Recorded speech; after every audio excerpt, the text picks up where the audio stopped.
Every day, Americans experience the horror of fire. But most people don't understand fire. Only when we know the true nature of fire can we be prepared ourselves. Each year, more than 5,000 Americans die, more than 25,000 are injured in fires, many of which could have been prevented through forest fires, kitchen fires, and stuff like that. And it's interesting to note that children of all ages start 100,000 fires annually. Approximately 25,000 of these fires are set in houses. Children make up between 20 and 25% of all fire deaths, and that over 30% of the fires that kill children are set by children playing with fire. So, our goal for today is to get your Firem'n Chit and to learn how to use fire safely. This is important to know because each year more than 5,000 Americans die, more than 25,000 are injured in fires, many of which can be prevented. So what is the Firem'n Chit? The Firem'n Chit is a card issued to a scout authorizing him to use fires and other hot objects, such as materials right here. BSA requirements for the Firem'n Chit are: I have read and understand fire use and safety from the Boy Scout Handbook. I will secure the necessary permits. Regulations will vary by your location, just like a state park or just like a regular park in general. And then all flammable vegetation be clear at least 10 feet in all directions from the fire. Fire must be attended to at all times, so you must leave someone by the fire. Like if the rest of the troop is going to go get something, well, someone has to stay with the fire and make sure nothing happens, or else they might just have to put it out. And if leave it unattended, they can start burning trees, start a forest fire, and yeah. Firefighting tools: water and or a shovel must be readily available. Fire must be cooled out before leaving, so that means the coals must be cool enough to touch. So you should be able to touch the coals if they're really put out. I subscribe to the outdoor code. So let's talk about the science of fire. Fire is a chemical reaction between different chemical compounds or elements. Each has stored energy. For fire to occur, these items have to come together. Fire needs heat, an ignition source, fuel, something to burn, and oxygen, air. Remove any of them and the fire will not happen. There are two main types of wood: hardwood and softwood. Hardwood is good for slow burning fires that yield long lasting coals. Hardwood trees usually have broad leaves, which most of them lose their leaves in the fall. Softwood makes a hot and fast fire that is short lived. These trees have needles, which is pine trees, and they have cedars, pines, and pine cones. Most are evergreen, the ones that don't lose their needles. Some fire starters make it easier to start a fire area. So tinder, that would be pine straw. Kindling, smaller sticks of wood like these.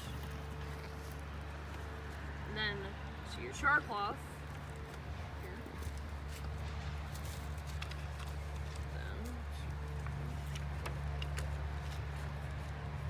Then dryer lint from cotton or wool fabric, so I have that in here.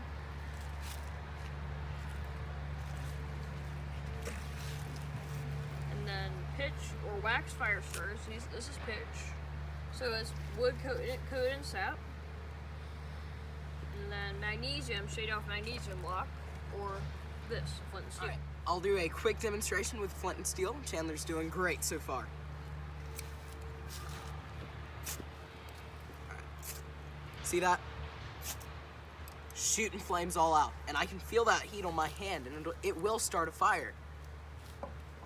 Yeah, though it won't start on, it could start a dry leaf, but don't use gasoline, because that'll just end in disaster. So now we've covered tinder. Let's talk about the fuel. Fuel would be bigger wood like this, like logs. A good supply of wood fuel needs to be gathered before building the fire. Use what fuel is available, keeping in mind that the drier the fuel, the better. So don't use wet logs or green logs, stuff like that. So dead dry wood is best. Splitting the wood helps because the fire is split, the better it burns and the less smoky the fire is. So don't put leaves in your fire or anything like that. Just quick note, because it gets very smoky. And then, so we have our tinder and fuel. How do we put it together? The main types of fire layouts Scout use are teepee and log cabin. So that'd be teepee, here's log cabin. So, the teepee is a basic fire that is quickly built and can be used for small campfires or to start other fires. A log cabin is a rectangular layout of logs built on top of each other like a log cabin with ignition source in the middle and bottom. So that'd be ignition source right in there. Let's see here. And then it will collapse on itself as fire consumes material. So as the fire builds up, it will collapse in on itself and make a kind of like a jumbled mess of logs, even though it will still burn. And scouts nor adults are allowed to use any kind of gasoline on campfires for any reason at all. So even if you need like to light a rescue fire, don't like a help fire, just don't. Please don't. And then let's see. Scouts use fires for two main reasons: cooking and entertainment. Cooking. Fires are great to cook on or over. Entertainment. Many groups like to have campfire program around a fire, or at least tell some good stories, like ghost stories, stuff like that. Some things to remember when starting a fire. You always want to keep an eye out on the weather. Things like rain, or just clear sky or snow. And wind is a big factor. And wind is a very big factor because it could blow your fire. So be careful. And let's see. So choose location for your fire carefully. So use it only like fire pits or fire rings, so just over there. And you need a spark, tinder, kindling, and fuel are all required to build fire. Keep them dry. And the spark would be something like these, the ignition sources. Light your fire by shielding your match from the wind and light the fire on the downwind side. Fires need oxygen, so don't smother yours with too much wood. Extinguish your fire properly when done. And don't put just don't dump the water on the fire. Sprinkle it carefully because there could be a rush of steam and it could burn you. So now we have tinder, fuel, and all we need is a spark. All fires begin with a spark. There are many ways to make a spark. Matches should be carried with you at all times in the outdoors. Remember, they are one of the 10 essentials. Make sure your matches are strike anywhere type and waterproof by dipping them each in nail polish or paraffin wax. Flint and steel. This is one of the safest and most reliable ways of starting a fire. Magnesium blocks with attached flints are readily available in most sporting goods stores. Magnesium scraped off a block with a pocket knife, or with this thing on the end right here, this little spiked end. That could work too. Cigarette layers. It's a good idea to always, this is a cigarette layer right here, so, see. Cigarette layer.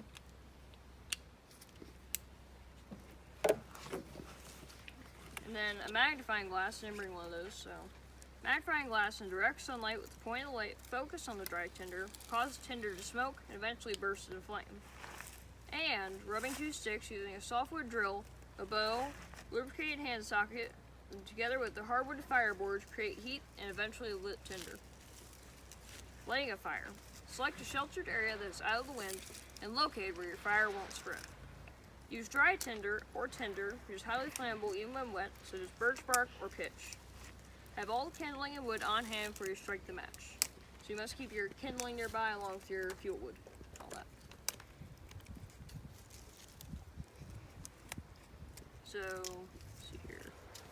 So use a match to light a fire starter, such as one of these. So, you see, shave pencil shavings, shredded paper, like that, dryer lint.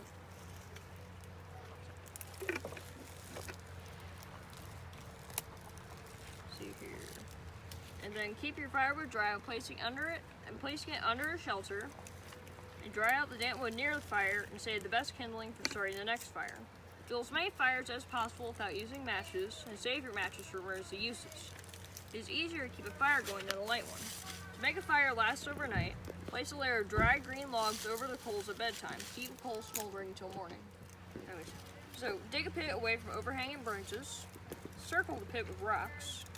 circle a 10-foot area around the pit, down to the soil by moving leaves and other combustibles. So the first thing we're going to do for lighting our fire is clear an area around our campfire that is about 10 feet away. So about this far away from your campfire. Campfire's be right there. You can roll. Hey guys, so today we are going to learn about one of the most low impact and conservation minded forms of camp cooking. All right, we're going to be using a Dutch oven today to cook some pizza, which is really cool because you can have pizza on an outing anyway. So what we're going to do right now is we're going to talk about a few of the tools and a few of the aspects of Dutch oven cooking, which makes it so low impact and so great for the environment. So what we're going to do now, our first tool is called our chimney. All right, our chimney is used for starting up our coals and keeping them going.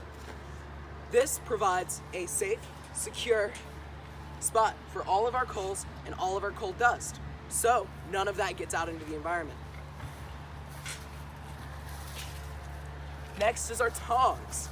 All right, our tongs are used for moving our coals around our Dutch oven, so we can have even cooking and even heating with as low use of natural materials as possible. Next, we have our welder's gloves, or our leather gloves. All right, these keep our hands safe from fire. And safety is the #1 priority when it comes to any sort of cooking or any sort of outdoorsmanship. All right. Next, we have our turning rod. This is used to turn the top of the Dutch oven and the Dutch oven itself to make sure we have even heating throughout without having to use more coals. All right. Here we have our lid holder. All right. This keeps our lid, which is very hot, off of the ground and keeps it away from scorching any sort of earth to preserve that plant life. It also keeps our lid clean for further use, so we don't have to use chemicals or soap to clean it. Next, I have a torch. I like using my torch just because it's low impact, does not contain all of the sulfuric materials in a match head, and it keeps it safe because it directs the flame in one direction. So you don't have to worry about burning your fingers with your match. You can also strike up these coals with a match, but I recommend getting a lighter or a torch in order to do so. You can also strike up these over your campfire to keep our impact as low as possible. Next, we have our coals. All right, I use match light just because they go up quick and I don't have to use as much gas as I would for any other coal. However, these do release some chemicals into the atmosphere, which does cause a mild amount of pollution, but with the amount of tree resources you're saving by using these, it overpowers that little bit of pollution that you get from it. And finally, we have our Dutch oven ourselves. This is a large cast iron oven used for heating food. All of these tools go into keeping that Dutch oven low impact and safe for the environment. Yep. So what we're gonna do now is we are going to put 3 pounds of our coal into our chimney. All right? Most of the time you're gonna use 5 pounds of coal on your outings. However, since we are trying to keep this as low impact as possible, we're gonna use 3 pounds, which should be enough to cook us up about 6 pizzas. All right.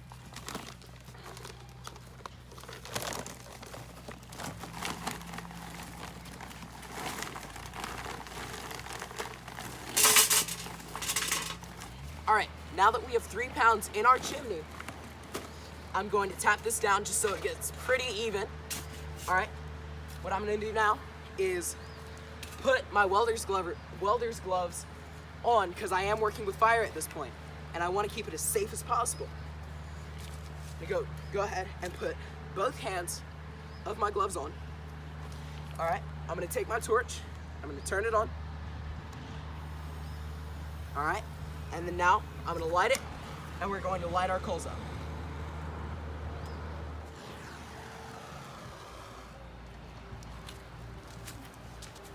All right, and now that we have our coals lit, we're going to let them sit here and burn up until they get to a point in which we can cook with them. I will have my good buddy Chandler you saw before. He is going to be our fire master for this. and he's going to watch these while we prepare the pizzas over there under our shelter. Thanks. All right, so right now we are going to go ahead and prepare our Dutch oven pizzas. First things first, we always want to keep clean. I carry wet ones wherever I go, whenever I cook. All right, we want to keep ourselves clean and we want to keep ourselves safe.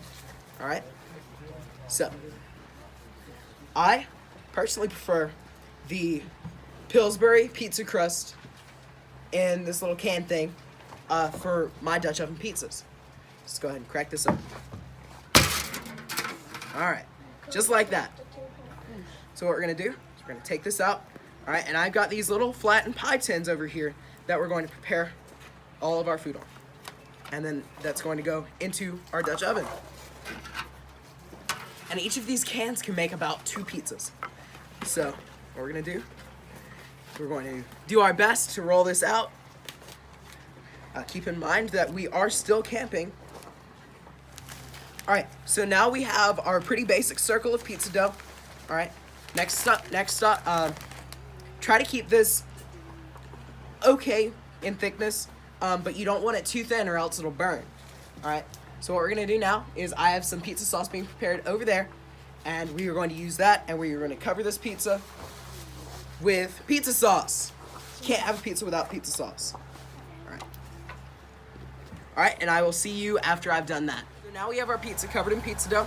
Our next step is going to be cheese, which you are going to watch all of because we gotta love cheese. Yeah. All right, and don't worry if you spill a little bit, just clean that up later so the animals don't come and aren't harmed.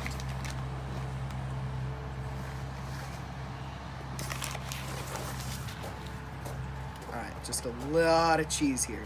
So we gotta love cheese.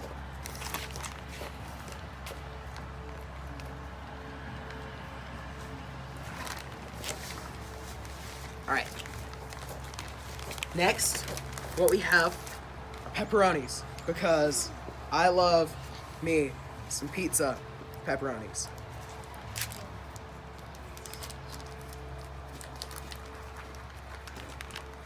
Do you like pepperoni too? All right, and then we are going to take a few of these and just spread them out evenly across the pizza. There's so much you can do with this. Just make it your own.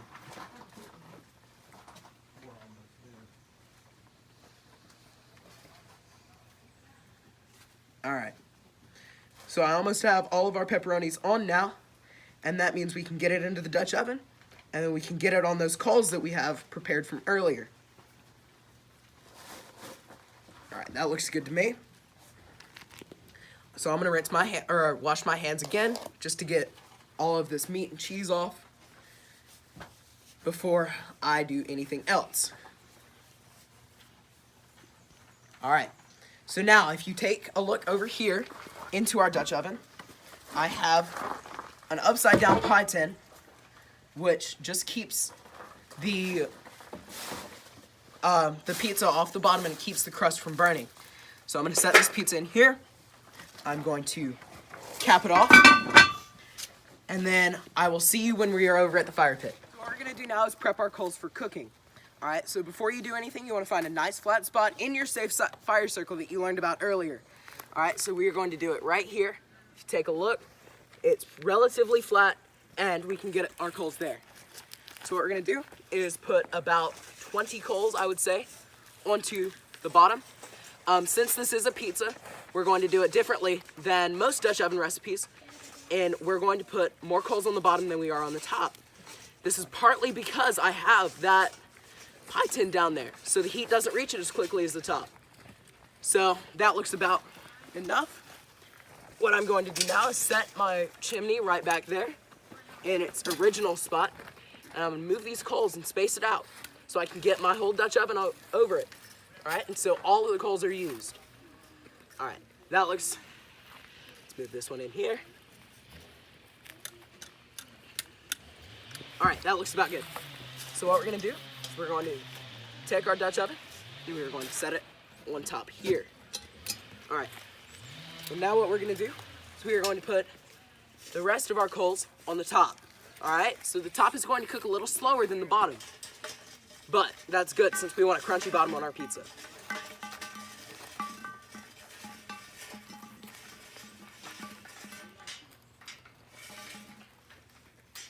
All right, awesome. Now, that is still hot, so I'm gonna make sure no one touches it. All right, get that off. And then I'm just going to evenly space these out. If you wanna come and take a closer look at how I'm spacing these. All right. And these coals are technically still burning. So, what we're gonna do is lay these even, all right? And we have our oven rotator right here, all right? We're gonna use these to rotate the top counterclockwise while we rotate the bottom clockwise. This makes sure that we don't get any hot spots, that all of the coals are efficiently used so we don't have to use more resources than we have to. All right, I'll see you in a little bit. Guys, so it's been about 5 minutes. We are rotating this every 5 minutes since it cooks really fast. So what I'm gonna do is I'm going to watch very carefully. I'm going to pick up the whole Dutch oven. All right, and I'm gonna rotate it a quarter of a turn clockwise. And as I do that, I'm gonna rotate the top a quarter of a turn clockwise. All right, and we're gonna do that every 5 minutes for 15 minutes. After 10 minutes, we're gonna check it and we're gonna show you how it's coming. I actually have my new scouts over there making their own pizza. So we are going to have 6 pizzas out of just these coals. Thanks, see you in a little bit. All right, so now it's been about 20 minutes. Our pizza is done and ready to pull from our Dutch oven. So what I'm gonna do is with my little hook here, I'm gonna pick up the lid, all right? I'm going to set that on my lid holder. Oh, look at that, that looks awesome. It smells really good too. So I'm gonna take this, put it outside of the fire ring. I'm gonna grab my tongs, all right? I'm gonna pick up half with my tongs, half with my hand with a glove on.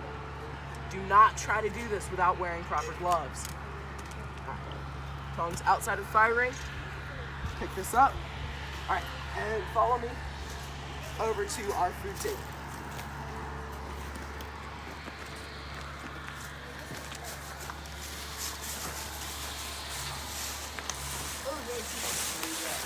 All right, no, I know the lighting's not good right now, but that's because we don't have it set up.